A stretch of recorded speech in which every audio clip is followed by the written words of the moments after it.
One of my biggest tools of self-liberation, of fully accepting myself, fully loving myself, fully embracing all of me, was to explore kinks and to work through any shame that I had around like kinks and fetishes that I had. And it was something I'd never really explored before. It was like I was unconsciously going through my different experiences.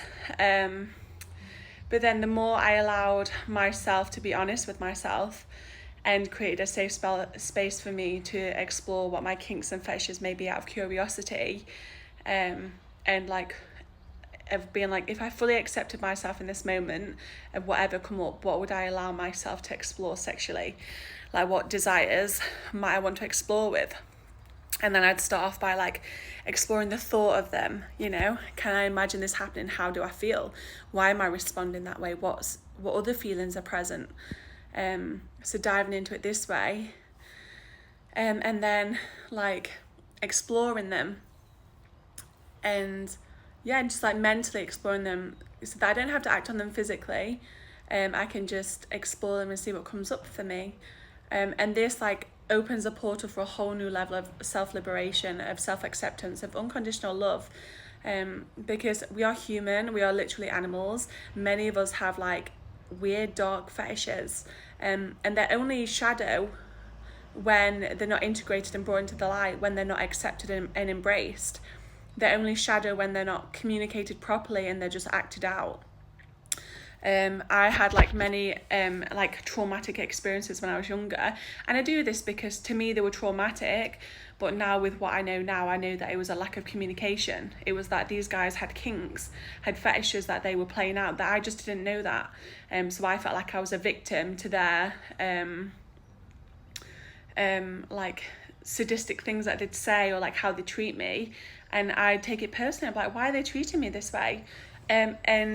And this is not to discredit my experience of that, because it did feel like that at the time. But now with what I know now, I know that it was just a mismatch of kinks and fetishes, because I'm on the other end of things. Like I prefer praise and like soft dominance and like the loving, nurturing side of things to receive. So like my solution to all of these things, which is why I run the workshops what I do, which is why I advocate for the things I do, is all about consent and communication. Like being able to communicate clearly your desires and to know what your desires are. And in order to communicate them clearly, you have to know what they are, so important. I had to say it twice. So being able to communicate that and ask what their desires are and go into it with real presence and connection and respect for each other, and maybe even a safe word if you need a safe word, depending on what your kinks are. I tried to do a little eyebrow thing. It didn't go exactly as planned. But like you could save yourself and other people so much like trauma.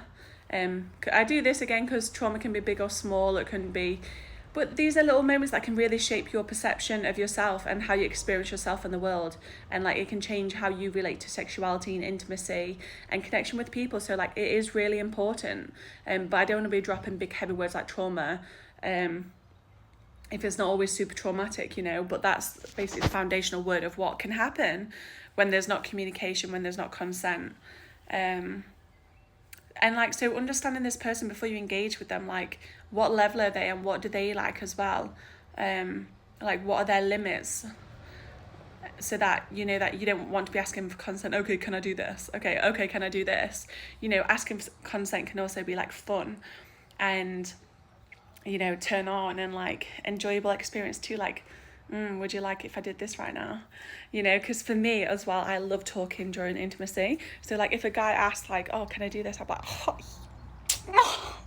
Like pant is already wet before like you've even dove in, boy, because the amount of safety and respect that you're showing for me is more sexy than like any like six pack and abs and all these things. Like they're sexy too, don't get me wrong.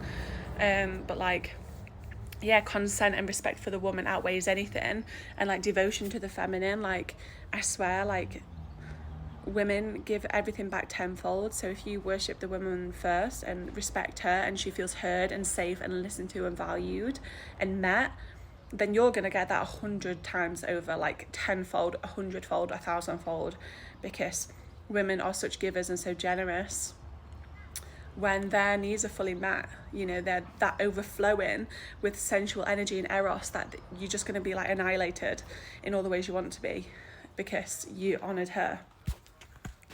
So yeah, there we go, a little talk about sexuality, sensuality, consent and communication. And just allow yourself to explore the parts of you that society may have led you to believe are unworthy of love, shameful, bad, unacceptable, not welcome in society.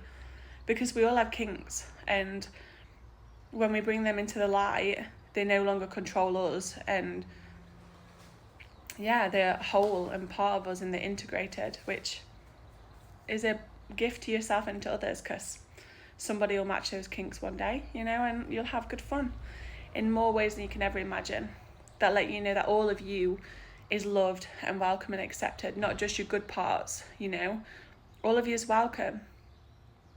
There we go. Lots of love. Tune in, follow for more.